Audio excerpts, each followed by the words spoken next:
Queridos irmãos, queridas irmãs, nesse momento em que o Sol se encontra em Câncer, na sua posição mais profunda do zodíaco e, portanto, mais distante da Terra astronomicamente, desejo que as rosas floresçam em vossa cruz.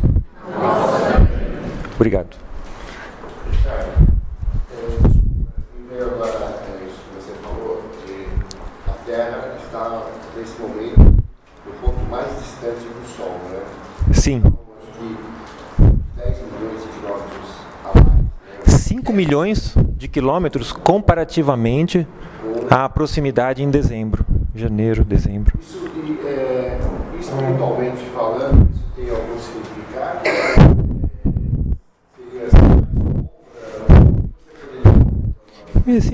Sempre que a gente ousa falar no estado que a gente se encontra de algo espiritual, é um risco. Por isso a gente se apoia na filosofia de quem foi capaz de compor um tecido de conhecimento que a gente possa se aproveitar. E de fato, na filosofia Rosa Cruz, a forma como isso é tratado no momento dos solstícios e nos equinócios, especialmente nos rituais, onde você pode encontrar essa resposta com mais clareza, você vai ter essa resposta. E você vai notar que em Câncer, de fato, o Sol está mais próximo da região do Espírito Divino. E a partir de então, há toda uma volta até a Terra, passando no equinócio de setembro às proximidades da Terra e se aproximando cada vez mais à dimensão material. Então tem esse simbolismo, sim, de um afastamento espiritual e de uma aproximação progressiva. Mas é muito curioso notar que esse afastamento se dá em Câncer, que é o signo do fundo do zodíaco, e que de fato está relacionado a uma qualidade de profundidade que também invade a personalidade e o ser dos cancerianos. E eu convido a vocês a passarem por essa experiência, conviver com um canceriano, e nesse olhar que o Oswaldo nos convida a ver, porque cada hierarquia tem um olhar e uma qualidade de olhar. Perceber a profundidade de onde é possível ser escutado. Porque, grosso modo, as pessoas que têm a hierarquia de Câncer muito habitada, elas têm uma profundidade incomum. Então, geralmente, são seres muito solitários, porque a gente deixa de ser solitário quando nós somos visitados em alguma instância. Então, são tão incompreendidos que passam por muita solidão.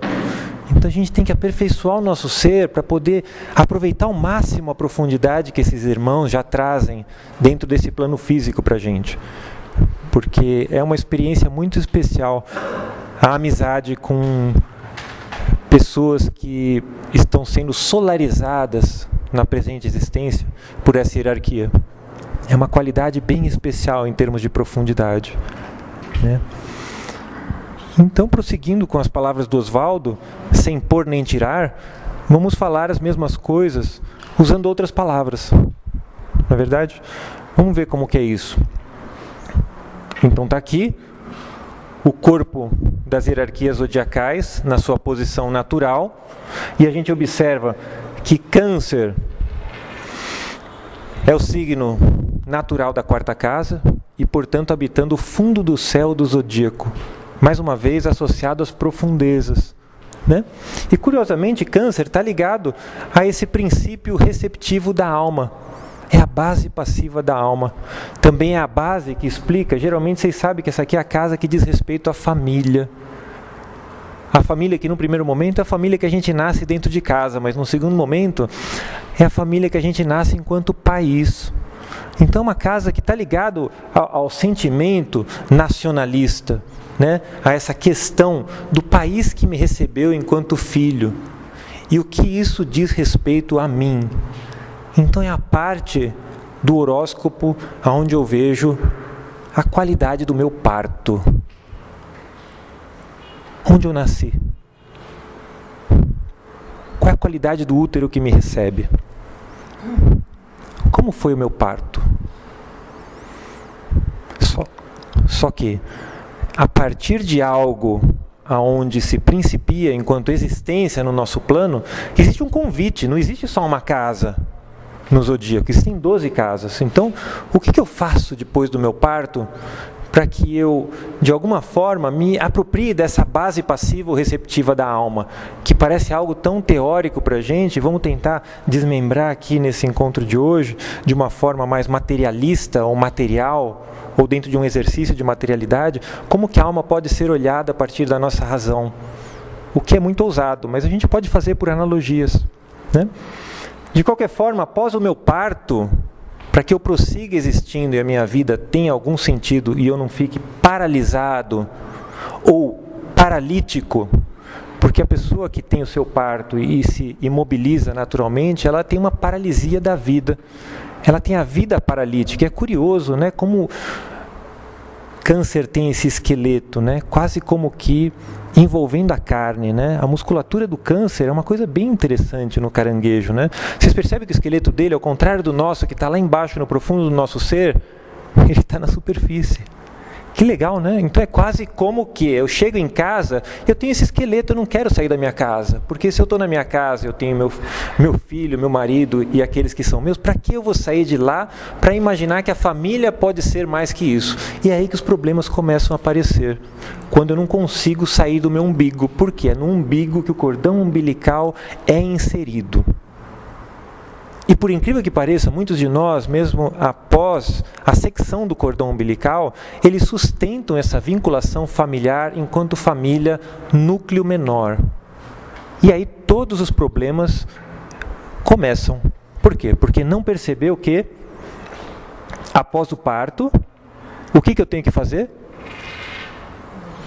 Após o parto, por favor, morro. Eu acabei de nascer, vocês já querem me matar? Pelo amor de Deus, que coisa mais chata é essa? É isso mesmo? Precisa ser uma morte assim, morrida, como vocês falaram, tão desanimados? Não. Claro, eu vivo. Eu acabei de encarnar. Mas após o parto, no ponto onde a base da alma é passividade, eu parto. Após o parto que eu recebo, eu parto. É importante que após o parto aconteça a partida. Fica aqui a sugestão do filme A Partida, onde ele mostra o que acontece em termos de problemática de vida quando a pessoa, após o parto, não faz a partida. Por mais maravilhoso que seja a caminhada ou caminhar, ele não vai estar com aquela alegria da maravilha que deveria inspirá-lo, entusiasmá-lo. Porque muitas vezes a gente não faz a partida voluntariamente. Essa não partida voluntária acarreta uma série de problemas. Então, vamos guardar essa sugestão. Após o parto, eu parto. Porque esse processo de partir é um processo de transformar-se. Porque se eu não sair de casa, eu não estou fazendo nada mais do que simplesmente consumir aquilo que eu recebi. Que é claro que minha vida vai entupir. É claro que minha alma vai se congestionar. E o problema da alma congestionar nem é tanto ver os bens materiais se extinguindo progressivamente. O problema maior é que a ausência nesse fluxo progressivamente vai tornando as coisas de difícil compreensão ao meu ser. Porque só a partir de uma alma íntegra, desentupida, é que essa troca entre o plano espiritual e o plano físico pode acontecer. E se eu não fiz essa partida, não há como ela acontecer. Mas quando eu faço essa partida, eu sou agraciado, porque essa aqui é a casa dos dons. Quando eu parto, eu entro em relação à casa 8, que é a casa dos dons. Daquilo que me foi prometido enquanto possibilidade de poderes e do exercício desses poderes. Eu sou agraciado com isso. Mas aqui existe uma armadilha, porque se eu sou abençoado com esses dons, a chance de eu me achar ao máximo também é um novo risco de, mais uma vez, eu ficar encaçapado aqui. Encaçapado onde? No escorpião, que também é um bicho cascudo. O escorpião é um bicho cascudo e rabudo. E nesse rabo tem uma ponta pontuda. envenenada. Ou seja, eu estou cheio de veneno pontudo. Mas eu já peguei aquelas duas pontas, que era a ponta daqueles que me criaram, papai e mamãe, e agora eu já tenho minha própria ponta, só que eu nasci com uma ponta no rabo.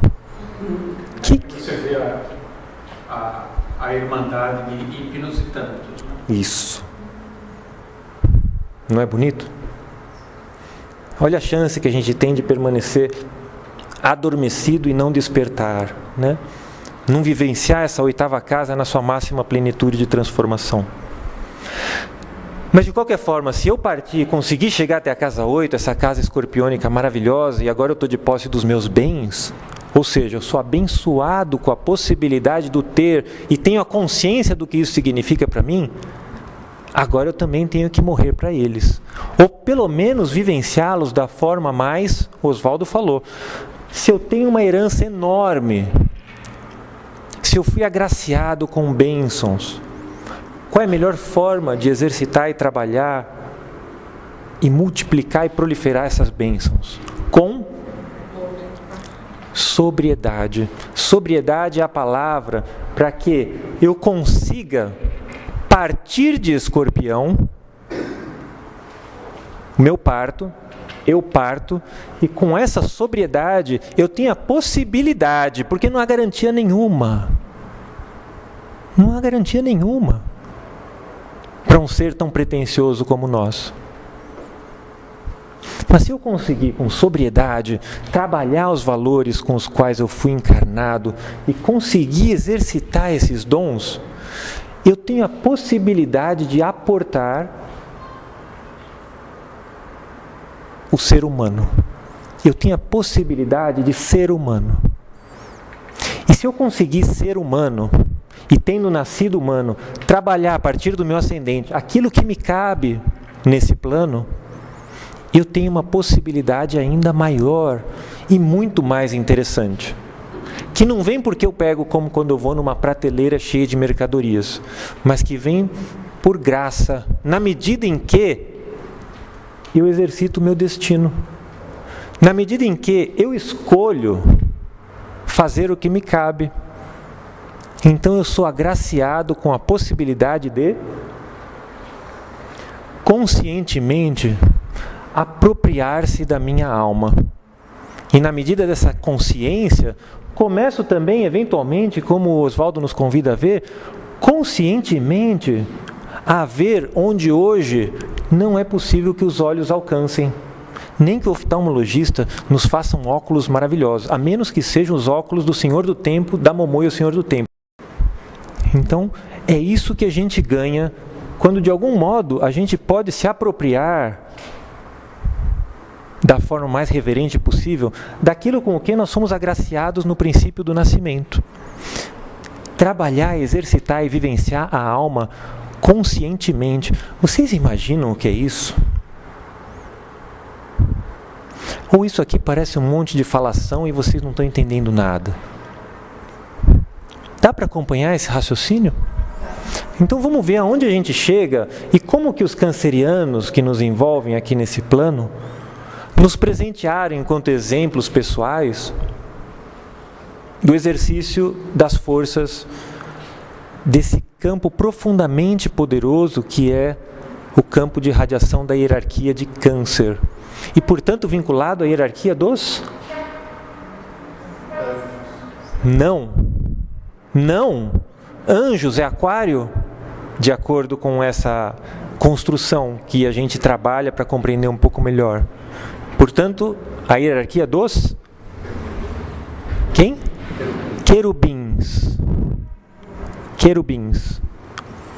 E aí, quando eu penso na hierarquia dos querubins, eu já me surpreendo. Porque os... Pode. Posso dar uma regrinha? Dá uma regra para eles, Oswaldo. Câncer é o signo que quer o bem. Quero bem. Mais ou menos. Já que ele deu a regra de Câncer, daria de Gêmeos para vocês não esquecerem. Como Gêmeos é um signo esquisito, né? Ele tem toda essa questão de, às vezes, até vinculado a uns apóstolos que perguntam demais e que às vezes duvidam. Gêmeos pergunta assim: será o fim? Será o fim? Porque então, no cursinho, cada signo vai poder nos hierarquizar na sua compreensão da forma mais adequada possível. Não tem essa coisa. É claro que no hebraico dizem que serafins são seres que ardem em frente a Deus. Mas no cursinho a forma de passar isso é diferente, né? Essas concessões são perigosas, mas a gente pode se arriscar reverentemente, né? Mas o Oswaldo começou bem quando ele nos conduziu a olhar nesse signo maravilhoso que é o signo da hierarquia de Câncer, tudo de bom. E o que ele mostrou para a gente? Uma polaridade espelhada, uma polaridade simétrica e assimétrica. Olha que loucura! Porque a polaridade que o antecede não tem esse campo assimétrico. Ela é perfeitamente simétrica. Então a gente sai de um estado de uma simetria perfeita, onde se você corta aqui está igual, se você corta aqui está igual, para uma simetria onde as coisas de algum modo se desconfiguram. A gente entra de fato num signo vinculado a um estado que a gente poderia chamar de bipolar. E quando eu falo bipolar, é interessante vocês vincularem a ideia do lunático. É um signo da loucura mesmo. Porque tanta solidão pode enlouquecer o ser. E ele pode cindir. Bipolar, dois polos que às vezes podem até não se complementar dentro desse convite assimétrico da sua simbologia. Dois polos que podem simbolizar um perder-se. Dois polos que podem simbolizar o próprio filho pródigo, na medida em que ele pede tudo aquilo que ele tem para o pai, porque o pai é o que ele tem na família. Então ele se entende como estando na vida por aquilo que ele tem. E vai embora só com aquilo que ele tem e esquece completamente a família dele. Para depois, quando ele perdeu tudo e chafurdou numa vida desgraçada, considerar que é na família dele que estaria o fundamento da possibilidade de resgate de tudo aquilo que ele gastou, com toda a sua prodigalidade, e que termina no consumo de ração para porcos. Então vamos olhar Câncer a partir desse lugar bipolar, desse lugar insano, desse lugar solitário, desse lugar distante, onde a gente pode se perder. E talvez, quando a gente se perde, isso seja tão desconfortável, que acontece o que geralmente acontece com pessoas muito sensíveis e de natureza canceriana. O melhor amigo se torna as drogas, de fato. E Câncer é um signo que, de fato, se a gente conversar bem com essas pessoas, a gente vai ver que em momentos profundos de solidão, se a pessoa é um pouquinho mais questionadora, ela pode já ter se perdido aí também. E feito amizade com esse campo de informação, que é o campo de informação das substâncias que auxiliam uma relação com hipnos de promiscuidade. É bipolar? O Oswaldo está tendo um surto. Não, Oswaldo a gente combina. Ele faz a coreografia do que eu estou falando, tá? Então vocês vão confirmando, vão olhando para a cara dele que vocês vão confirmar. Olha bem no fundo do olho. Então a gente vai notar isso aos poucos, né? Essa bipolaridade. Então olha só.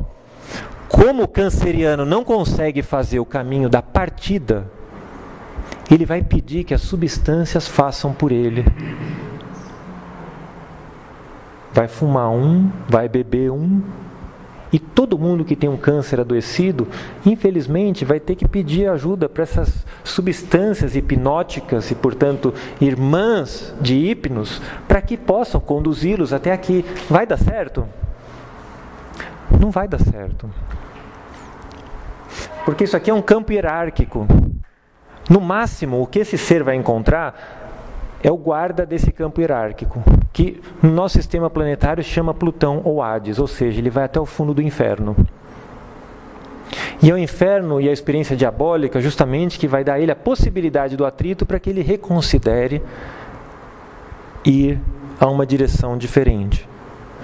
Percebe como é complicado nascer com essa marca canceriana pronunciada? Que responsabilidade, né? Ser tão profundo e ao mesmo tempo tão vulnerável. Você usou a palavra vulnerável, não usou? Eu quero segurar os dois, posso? Pode segurar. Se você observar esse desenho que você propôs, né, esse triângulo invertido, equilátero, e imaginar que isso é um funil, o funil da água, nós poderíamos imaginar que toda a água que escoa, que ela não recebeu o encaminhamento para o céu, para cima, e ela só desce sob efeito da gravidade, ela vai para esse vértice do funil. Então nós podemos, por analogia, dizer que Câncer é o ponto de maior aglomeração de água parada e, portanto, de atolamento. Sim. Sim. Então, o desafio para sair desse atolamento é... Você que sabe. A minha sugestão é gratidão, sobriedade, atitude. Sem esse movimento, a chance de atolar aumenta um pouquinho, né? Vamos ver o que vem depois. Então esse irmão nasceu dessa forma. Veja só. Esse é um irmão canceriano. Nasceu com Sol em Câncer. Júpiter em Câncer. Vênus em Câncer. Mercúrio em Câncer retrógrado. Então, tem um tônus canceriano acentuado. Vocês concordam? Então, quando alguém tem um tônus canceriano acentuado dessa forma, para onde devemos olhar no segundo passo? Para a Lua. Lua em Aquário. Puxa, será que é um canceriano que vai trabalhar os valores e os princípios vinculados à fraternidade? Será? Pode ser. Pode haver esse convite. Tem vaga para ele. É. Manda aí.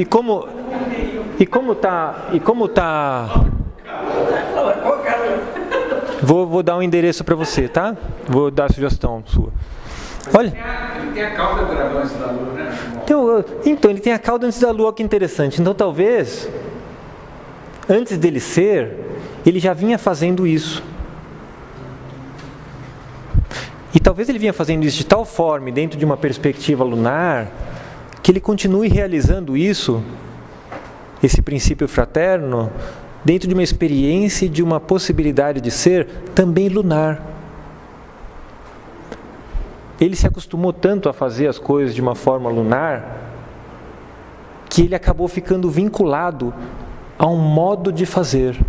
Olha só, você pode cristalizar dentro de princípios materiais, mas você pode cristalizar também dentro de princípios operacionais.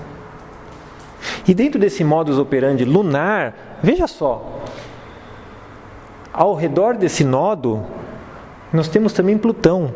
Nós temos a instância mais próxima cristalizante ao planeta Terra, e nós temos a instância vinculada ao poder mais distante ao planeta Terra. Então, o passado desse ser, de alguma forma, está vinculado a uma experiência de poder e realização de concretização extremas. Além do mais, o nodo nasceu na casa 9. Então, de alguma forma, esse ser porta uma informação a ser transmitida na forma de ensinamento para os seus irmãos. Porque a casa 3 também diz respeito aos irmãos. No entanto, o que vitaliza um tema natal não é a Lua. O que vitaliza um sistema solar não é a Lua. A Lua é um reflexo de uma luz, de uma outra luz. Então é curioso a gente perceber quando um sistema de tradição vinculado numa experiência lunar, seja ela pela quantidade de planetas em Câncer, seja ela por uma lua vinculada ao seu nó do sul, pode de fato ser detentora de tradições vinculadas ao poder, cujo exercício, de algum modo, só do ponto de vista do desdobramento da história dessa pessoa que a gente vai poder saber no que dá. A princípio, deve ser uma pessoa que tem uma mente aberta. Afinal de contas, Urano está no ascendente. Então, se ela conseguir viver sem enlouquecer, talvez de fato ela seja uma pessoa pouco convencional na sua forma de estar. Faz sentido isso, Oswaldo? Eu estou delirando. Tá indo? Tá partindo. Está partindo? O importante é partir. Depois do parto, o importante é partir. Então vamos ver só o que acontece aqui. Regente do ascendente, Mercúrio, está em Câncer. Retrógrado. Regente da casa 2, Lua. É o próprio regente de Câncer. Regente da casa 3, Lua. O próprio regente de Câncer. Regente da casa 4, Sol. Está em Câncer. Regente da casa 5, Mercúrio. Está em Câncer. Regente da casa 6, Vênus. Está em Câncer. O regente que não está em Câncer, que é o de Escorpião, o signo está interceptado, não vale.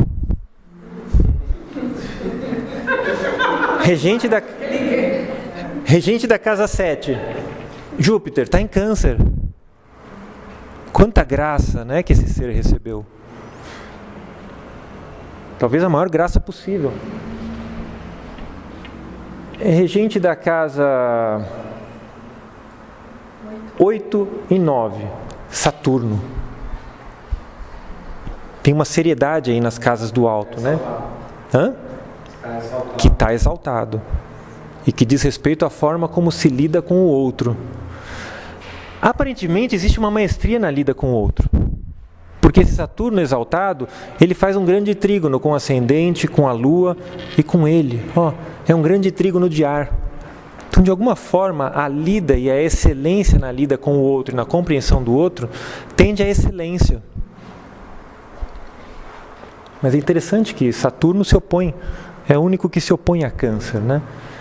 E assim por diante, o próprio regente da Lua, o dispositor da Lua, né? Aquário, porque a Lua está em Aquário, está no ascendente, o que mais uma vez de algum modo lunariza o ascendente, né? Meio do céu, Aquário, regendo a Lua. Casa 11, Peixes, regente em Câncer. Casa 12, que é a casa dos princípios a partir do qual esse ser pode ser, Marte, em Gêmeos. Então, existe uma atitude marciana, ou marcial, na forma como esse ser se prontifica a estar entre nós. Como essa marcialidade vai ser proposta, convidada, não é fácil saber. Mas é interessante saber sobre quais princípios esse ser se estabelece. Se sobre princípios fundamentalmente lunares ou sobre princípios de alguma forma solares. Lembrando que o próprio Sol é disposto pela Lua. Esse ser é um ser mais lunar ou solar? Um ser lunar, né? Até porque essa quantidade de planetas na casa 2, que é uma casa taurina, também lunar, essa questão terra, essa questão passado, tradição, raízes humanas, até as questões ligadas à filosofia, à mítica, à poética da alma, são muito fortes nessa pessoa, né? E é muito curioso quando a gente observa que esse ser, na sua dimensão transcendente, portanto netuniana, faz um sextil com essa região entre Mercúrio e o Sol, que tem uma vinculação do princípio solar, e ao mesmo tempo um trígono com Plutão, mostrando de novo a relação do divino e a compreensão do divino em termos de poder e de exercício, né? Ao mesmo tempo surpreende que esse mesmo Netuno faz uma quadratura com Marte. Será que se alguém não compreendeu o divino como eu posso me ressentir e entender que não seja a forma mais adequada dele ser? Será que eu sou capaz de fato de respeitar a possibilidade do outro ser em detrimento da forma como eu sou, escolho ser ou tenho meus valores? Será que é possível? Será que esse ser teria essa qualidade de permissividade? Essa quadratura Marte com Netuno geralmente faz a pessoa ficar de mal com Deus. Geralmente. Ela tem brigas teológicas. E você acha que essa pessoa, ou esse ser, estando de mal com Deus, teria muito mais facilidade a se vincular a uma divindade que opera do ponto de vista geovístico e, portanto, lunar, ou com uma natureza de divindade que teria um princípio solar ou crístico?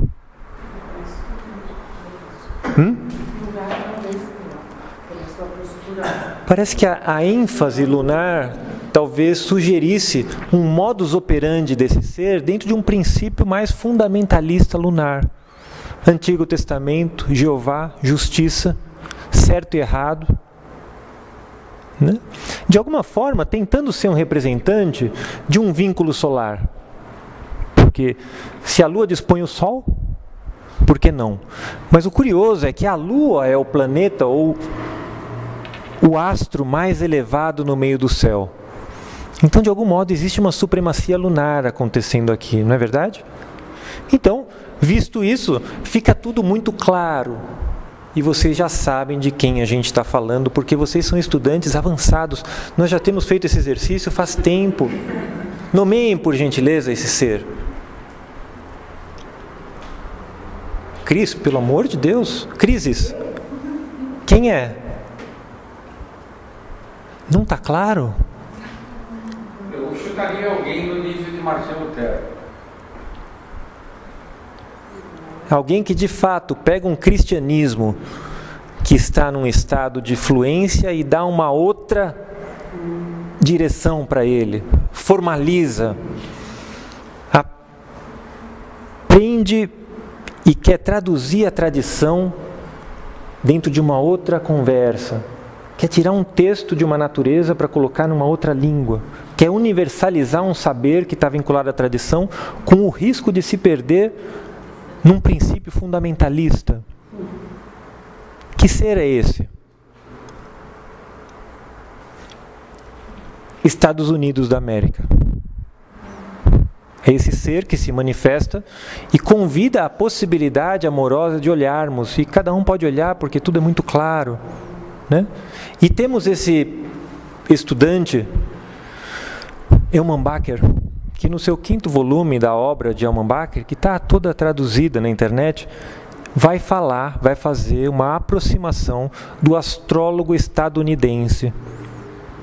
E vai fazer uma leitura de todos esses valores nacionais que nos auxiliam um pouco a compreender instâncias funcionais que num momento assim simplesmente televisivo não nos seria tão aparente.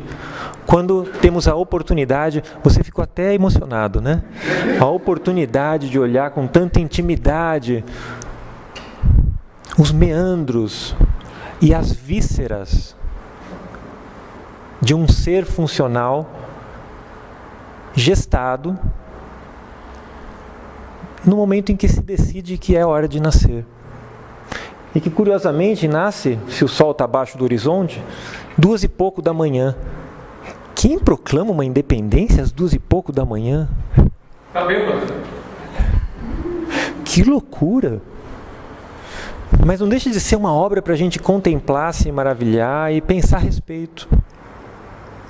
Porque o nosso entendimento dos seres, ele está muito limitado à forma física, mas todos os seres, de alguma forma, eles têm um campo informacional que em algum grau os define. E é bacana a gente olhar para isso e ver como a gente se sente, como isso conversa conosco, né? Perceber que a questão do capital de aqui tem uma ênfase razoável, visto que a casa 2 é tão povoada, e visto que a própria casa do capital está encarcerada dentro do ponto do karma, que fundamenta a existência desse ser. No caso, um ser nacional. Então é bacana a gente olhar para isso e compreender quais os seres que terão vibração analógica ou vibração por ressonância com seres dessa natureza. E um ser que a gente nota, curiosamente, uma ressonância, próximo, Oswaldo, é esse ser que a gente avaliou, um dos cavaleiros do Apocalipse, que é Carlos Marx, né? Carlos Marx coloca toda essa estrutura, o idealizador da obra do Capital, criador do capitalismo, né? No meu entender, ele faz essa obra para a gente ver como que o capitalismo funciona, equaciona o princípio do capitalismo, né? Para nossa compreensão e até para nossa utilização, porque quando a gente sabe como algo funciona, a gente pode se servir funcionalmente desse algo. Então é interessante notar como Sol e Lua dele cai dentro da casa 12 do nosso amigo. E como Marte dele em Câncer cai exatamente dentro da casa 2. Então tudo que diz respeito ao capital vai criar um vínculo de ressonância forte com aquele ser. O que é maravilhoso de olhar para a possibilidade de ver como que uma potência econômica se manifesta do ponto de vista simbólico. Como que uma potência econômica se manifesta enquanto um símbolo de como a espiritualidade estaria vinculada do ponto de vista operacional. Forças lunares, forças solares, regência do ser. É bacana a gente olhar para isso, né? Tá claro isso? Os vínculos. O próximo, Oswaldo. O próximo amigo é um amigo mais curioso, né? Esse ser é muito interessante, porque vocês vão, eu sei que vocês olhando assim, vocês já sabem do que se trata, mas se a gente puder aprofundar, vai ser mais ainda interessante. Observem que é um ser canceriano, né? É um ser canceriano, e portanto, se o Sol está 27 graus, ele nasceu mais ou menos que dia?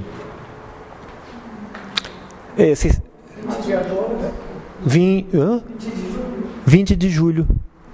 Né? Então esse ser nasceu 20 de julho. É um ser canceriano em grau elevado de câncer, né? 27 graus. De novo, tem Mercúrio em Câncer. Então tem um pensamento emocional, né? Tem uma coisa lunar, né? Tem uma coisa lunar aí, não tem? Quando a gente vê que o Sol e Mercúrio estão em Câncer, o que a gente quer ver depois? O que a gente tem vontade de ver? A gente não consegue não olhar a Lua. A gente tem que olhar para a Lua, né? A gente quer ver a Lua. Aonde está a Lua? Claro que em Libra, mas não é isso que eu perguntei. Olha aqui, ela está no ascendente. Olha que loucura. O Sol no alto do céu, em conjunção com Mercúrio, e esse ser com o regente de tudo isso no meio do céu, que é a própria casa da Lua. A Lua está no meio do céu, de algum modo também, por incrível que pareça. Só que a Lua está no meio do céu, mas eu não deixei ela ficar no meio do céu. Olha o que eu fiz. Eu peguei ela para mim. Eu peguei o meio do céu e peguei para mim. Olha, Oswaldo, olha que loucura isso. Estava com foco. Isso é o típico mapa de quem de fato quer pegar a Lua e comer a Lua. A qualquer custo. A qualquer custo, Oswaldo. Esse ser vai fazer de tudo para pegar essa Lua para ele. E não há como impedir. Para isso, precisamos ver se os demais seres que operacionalizam as forças do zodíaco estão ou não de acordo.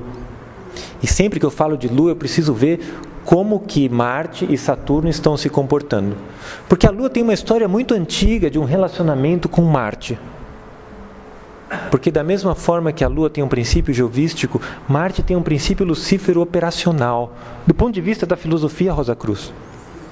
Então a relação entre Lua e Marte tem que ver se está dentro de um campo de permissividade ou de combatividade. Porque se Marte não estiver de acordo, eu não vou conseguir me apropriar da Lua. Vamos ver se Marte concorda de eu pegar a Lua? Concorda? Marte está deixando? Luana, como eu sei que Marte está deixando eu pegar a Lua? Sexto, isso.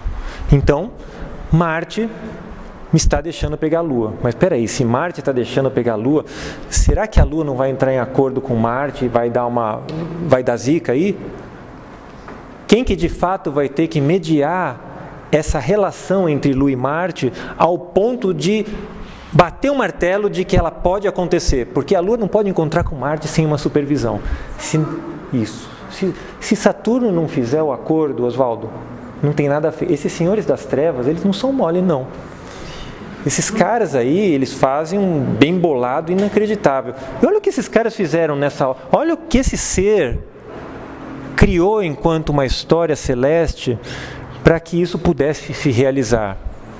Aqui, Saturno está fazendo um quincúncio com a Lua e um quincúncio com Marte. O dedo de Deus. O dedo de Deus permite, assina e observa esse momento, ao ponto de permitir que esses seres conversem entre si e que nós, aqui na Terra, possamos de alguma forma trazer a Lua daqui de cima até aqui embaixo. Eu não sei se alguém se deu o trabalho de pensar isso, acho que é tudo coincidência. De qualquer modo, agora ficou escancarado do que se trata e de quem se trata esse tema natal. Pelo amor de Deus, depois de tudo que eu falei, vocês não me falam o que é, vocês estão dormindo.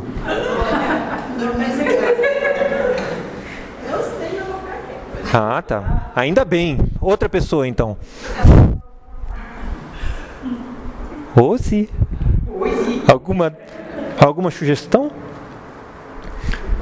Cris, você que tem câncer no ascendente, que portanto tem uma ligação com a Lua bem peculiar, apesar de outras coisas que você tem também, me diga.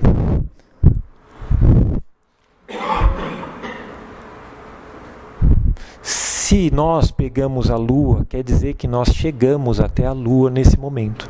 Esse é o momento em que o homem chega até a Lua.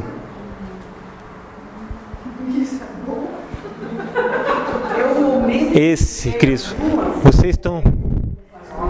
É o momento que... Então, são possibilidades de um olhar para um campo de explicação, enquanto campo informacional, que vale a pena olhar. Porque enquanto a gente não percebe, tudo isso está acontecendo por nós, através de nós, em nós. Agora a Cris me pergunta se isso é bom ou se isso é mal. Esse é o próximo slide. Né? Isso é bom? Isso é bom ou isso é mal? O que acontece com quem vai à Lua e volta? Qual a história desses seres? Enlouquece?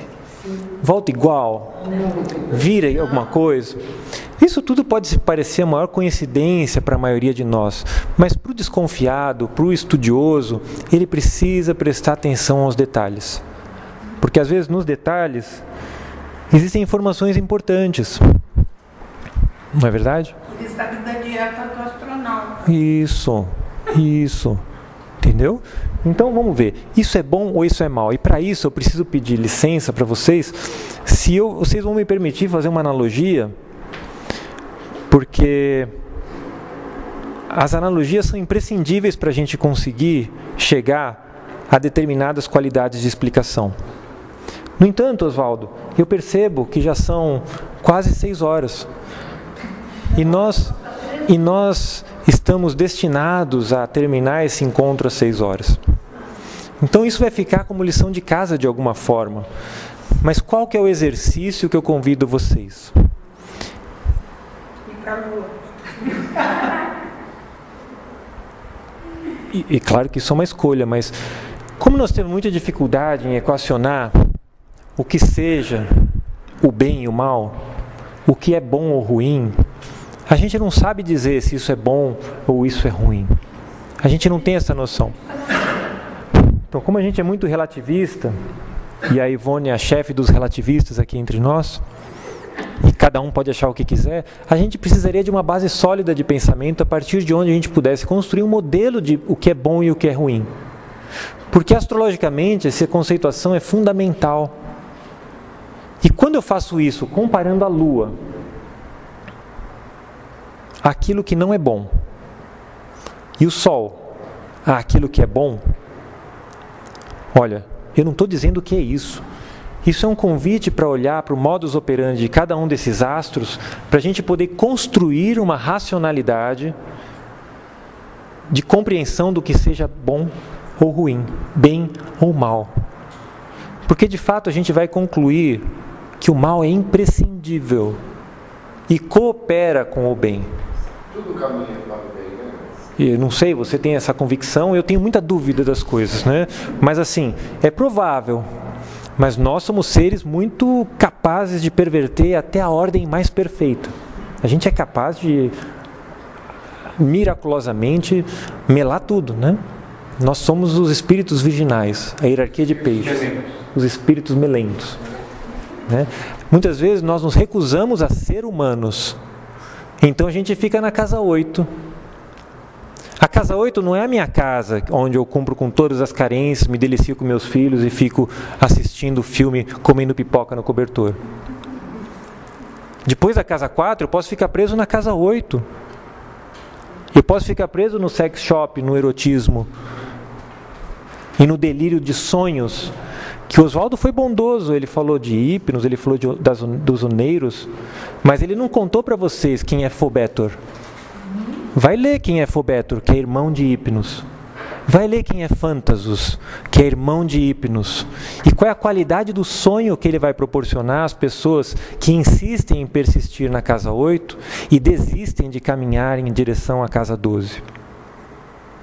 Então talvez nesse sentido, se vocês puderem meditar a respeito, quem sabe se a gente viver até lá, no próximo encontro a gente possa prosseguir nessa leitura do bem e do mal, vinculando ao Sol e à Lua.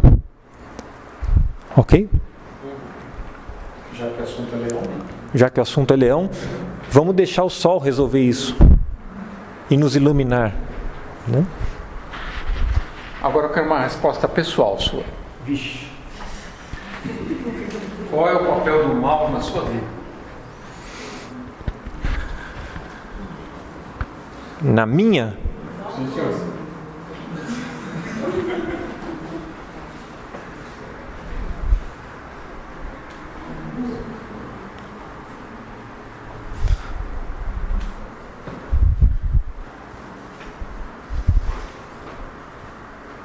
Enquanto ele sobre mim ou enquanto eu operando com as...